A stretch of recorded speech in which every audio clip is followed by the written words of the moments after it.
Hi, Lisa here from Decorative Arts to share some nice tips that hopefully will make your painting adventure a little easier. One of the most important things that I want to share with you, if you're left-handed, have your water, your paint, and brushes on the left-hand side. Obviously, if you're right-handed, everything goes on the right-hand side. I always have a towel handy. I like to blot my brush often, and I will most likely keep it on my knee. I do a lot of painting sitting down. It's just a personal preference. Some people like to stand. And then too, if I'm working on a big painting, of course I'll stand, and I'll probably have that painting on an easel to make it a whole lot easier. Something else that I think is extremely important are your water containers. Now, a few months ago, I saw these cute little dark green collapsible plastic water containers. They were made to paint outdoors because they would be easy to travel with, but they were also nice for indoors because on the lip of the container was these little indentations, and what they were for was to rest your brush on. Maybe if you were taking a break and you still had paint on it, maybe you just put it up here and it would be safe, or it could dry there, whatever the case may be. But they were cute, so I had to have them. Of course, had to have two, and I liked them. However, it was frustrating because when I'm sitting, I can't see down in the water jugs or the water containers. And if they're opaque, I don't know what my water looks like. I don't know if it's clean or how dirty it is. Now, granted, I can pick it up and look, but you know what? If that's all dark, I'm not seeing really how bad that water is. So I would highly suggest get clear containers.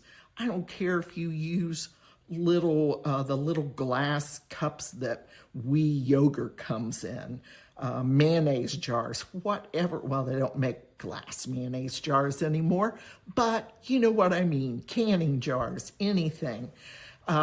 These are perfect though because they are light. I can put the lids back on them, I can dump them out, stack them, and they're easy to travel with. But by all means, make sure your water containers are clear. It just makes your life easier. And by the way, I have to, because this is the first one that I rinse my brush when I've had color on it. And then after I've painted, I come back in, rinse it, and then I'll rinse it a second time in the clean water, so I'm not going back in and contaminating other paint. Although this absolutely needs to be clean. This is all contaminated, but at least I'm being honest with you, right? And I will clean that. Another thing that makes your painting adventure really nice is, and a must to have, is a backer board for your paper. Now, granted, I have my board laying flat, and maybe I just want to practice some brush strokes today. I've just got it tacked with one piece of masking tape. If I was actually doing a painting, I would probably have a bigger board, and no doubt I would have artist tape that would go clear around, or I'll let you in on a little secret. A lot of times I just use masking tape, and what you can do with your masking tape is to tear off the size that you need and then take it and tap it on your shirt, your jeans. It'll make it a little less tacky so it won't pull paper, and then go ahead and apply it. And I usually just leave maybe about a ½ inch all the way around. But today I'm just practicing. I just want to talk about the backer board. The backer board that you see that I have is actually a recycled piece. These are foam core boards, so they're very light. They're very smooth. They normally do not warp. I haven't ever had them warp, but I'm sure they could at some point. And this, it's in its first life, this board was actually a sign that gave information about a current exhibit that we may have had. And when the exhibit was over, I get the discards and then I cut them into boards to use for backer boards for class. And we get a few more miles out of this. It's pretty darn nice. And you can see it's been used a lot, but if I take the time, I can clean it up somewhat, but I'd rather spend my time cleaning or painting than cleaning, right?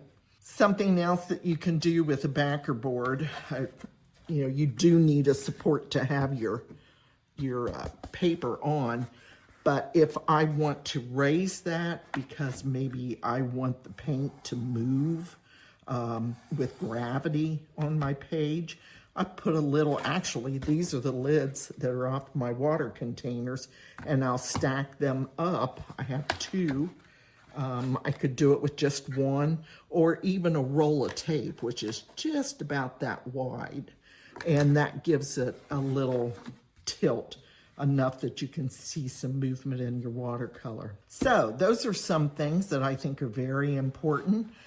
Just little things to do, but they make your painting life easier, much more enjoyable.